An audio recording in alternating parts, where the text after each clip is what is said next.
Madame la présidente, madame la ministre, monsieur le président, monsieur le rapporteur, chers collègues, je tiens d'abord à saluer la qualité du travail mené autour de cette proposition de loi. Ce texte répond à une nécessité que beaucoup d'entre nous partageons ici, celle de mieux encadrer un secteur aussi influent que le sport professionnel et de lui donner un cadre juridique à la hauteur de ses enjeux économiques, sociaux et éthiques. Ce que nous examinons aujourd'hui n'est pas une simple réforme technique. C'est une opportunité de rééquilibrer les forces dans le monde du sport, renforcer sa régulation, sa transparence et sa responsabilité, et surtout de redonner du souffle à un modèle parfois à bout de course. Car s'il faut le dire clairement, le sport professionnel, et en particulier le football, fait aujourd'hui face à des défis multiples. Instabilité économique, gouvernance parfois insuffisamment lisible, tensions croissantes autour des droits audiovisuels. Le cas Mediapro a laissé des traces, et chacun ici sait que la prochaine négociation sur les droits TV sera un moment crucial.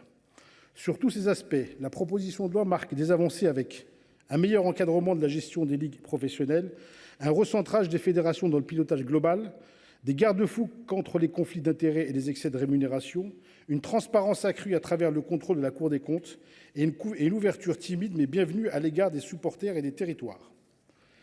Mais si nous voulons bâtir un modèle sportif plus durable, plus équilibré, nous devons aller plus loin et surtout ne pas oublier une pièce maîtresse de l'écosystème, le sport amateur. Mes chers collègues, nous avons aujourd'hui un déséquilibre croissant entre deux mondes qui ne se parlent plus assez.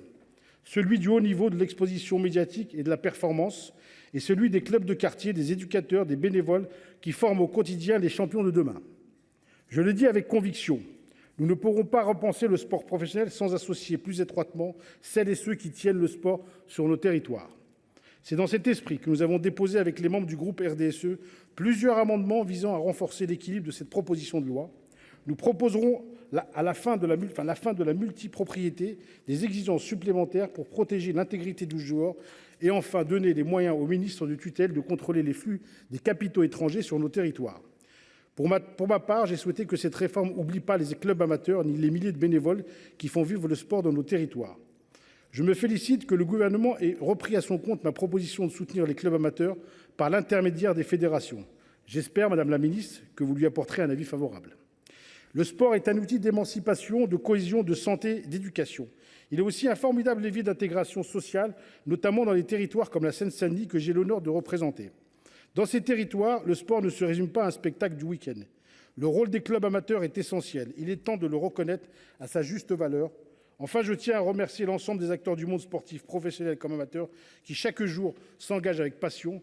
Il ne s'agit pas de dresser les uns contre les autres, il s'agit de bâtir ensemble un modèle plus juste, plus solidaire et plus durable. C'est dans cet esprit que je salue les avancées que porte cette proposition de loi, tout en appelant à une vigilance particulière quant à sa mise en œuvre et à la nécessité de l'articuler étroitement avec les politiques publiques en faveur du sport pour tous. Le groupe RDSE votera bien sûr cette proposition de loi. Je vous remercie. Merci, cher collègue.